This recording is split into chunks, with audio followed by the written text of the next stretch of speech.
One morning, a group of people showed up on my doorstep, claiming that I was breaking local community guidelines. They were dressed in matching outfits and wore fake badges with all the arrogance you'd expect from someone who thought they had power. They tried to corner me in my own backyard. But little did they know, I was actually the town sheriff, and soon they would realize they picked the wrong person to mess with. The local association in my neighborhood had always been run by self-appointed rule enforcers. They spent their days making up petty regulations, acting like they had the authority to judge everyone else. I got into trouble with them before, all over silly things like the color of my house, the placement of my driveway, and even how I chose to park my car. But I wasn't ready for the absurdity that was coming my way. I was enjoying a peaceful cup of coffee when I saw four people standing outside, reflected in the window.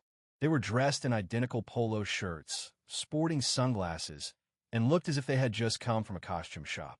One held a notebook, another had a walkie-talkie on their belt, and the one in the center, a woman with short bleached hair and an attitude as sour as vinegar, clearly took charge of the group. I immediately recognized her. She was the leader, and I could already tell this wasn't going to go smoothly. I sighed, finished my coffee, and walked to the door. Just as I started opening it, she began speaking as though she was delivering a prepared statement.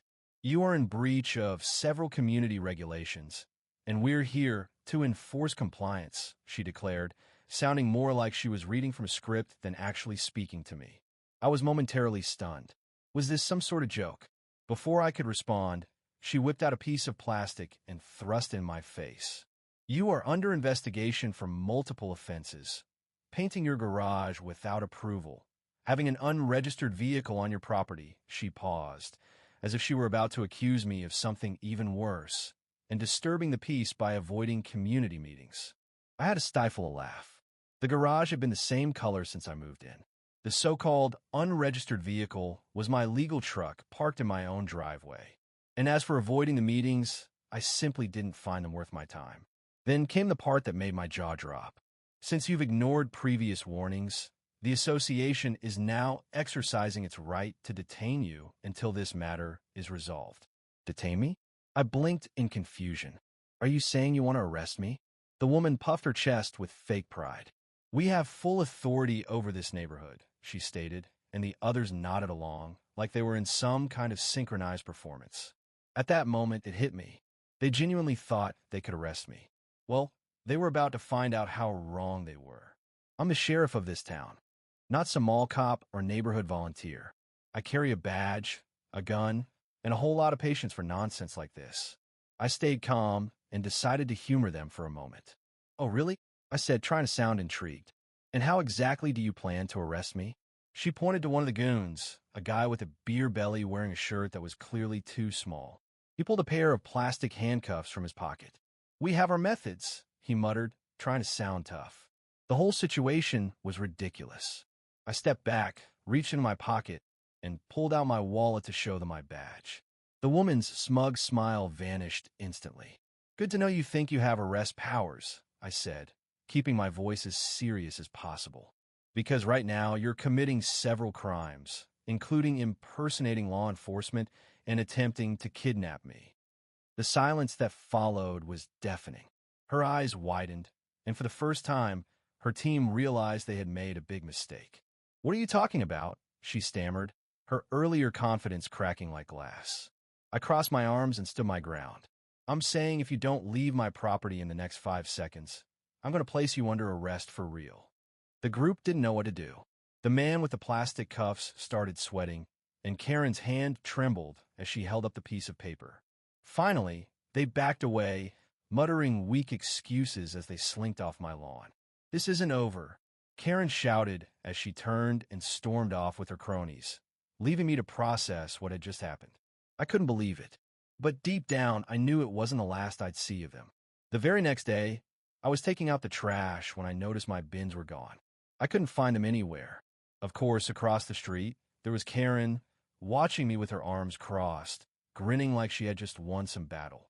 When she caught my eye, she gave me a smug little smile before disappearing into her house. I tried to stay calm, but then I checked my mailbox. There was a letter from the association, and It was exactly what I expected, a list of ridiculous fines and punishments. Among the claims, they said I could no longer use the local garbage service, was forbidden from parking in my garage, and had to attend another pointless meeting. I didn't even bother reading the rest. I ripped the letter up right then and there, letting the pieces fall to the ground. Karen was clearly trying to provoke me, but she had no idea who she was dealing with. Later that afternoon, I came home to find an orange traffic cone in the middle of my driveway. There was also a sign nailed to a stick claiming that the HOA had closed my garage. I couldn't believe it. Who had the audacity to try to ban someone from their own garage? I went up, yanked the sign off, and kicked the cone out of the way. From across the street, two of Karen's lackeys were watching me, one of them taking notes as if they were serious investigators. It didn't take long for Karen to show up, looking furious. "You can't remove that," she yelled, clutching the cone as though it were evidence in a major crime. "Oh, can I replied, completely unimpressed. She pointed at the paper with the HOA stamp, her face turning beet red. "This is an official order. You can't just disregard community rules." I try not to laugh. "Karen, you don't have the authority to do anything here. You're just wasting my time." Her eyes burned with indignation, but before she could argue, I turned and went inside, slamming the door behind me. The next day, I got a call from a neighbor who wasn't part of Karen's HOA cult. He sounded uneasy. "The cops are at your place," he said. "2 cars, saying they got a tip about someone with a gun on your property." That's when I realized what had happened. Karen had called the cops and fabricated a story to cause trouble. I rushed home, and sure enough, I saw the officers talking to her when I pulled up. As I stood there, watching the officers converse with Karen, I couldn't help but shake my head. The sheer audacity of her had no limits. But what really baffled me was the way the cops were looking at her. They clearly weren't buying her story. The look on their faces said it all. This wasn't the first time they'd dealt with her nonsense. I walked up to them, and when the officers looked at me, his expression softening. "Everything okay here, Marshal?" he asked, as if he knew I wasn't the one causing trouble. "I'm fine," I replied, keeping it cool. "I'm just dealing with a neighbor who seems to think she runs the place." Karen was fuming, clearly realizing her plans were falling apart.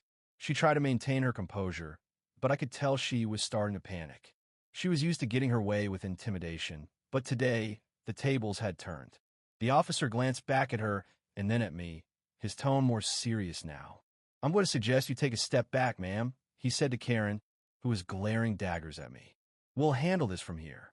Karen sputtered, her anger boiling over. "You can't do this. I have the right." "No, you don't," the officer interrupted, his voice cutting through her rant. "Not in this case." As Karen stormed off, I couldn't help but feel a small sense of victory. This wasn't just about her petty vendettas anymore. This was about standing up to someone who thought they could push others around without consequence. And I wasn't going to let that happen. I watched as the officers made it clear to her that she couldn't bully her way through life. I put up with enough nonsense. If she thought this was the end, she was sorely mistaken.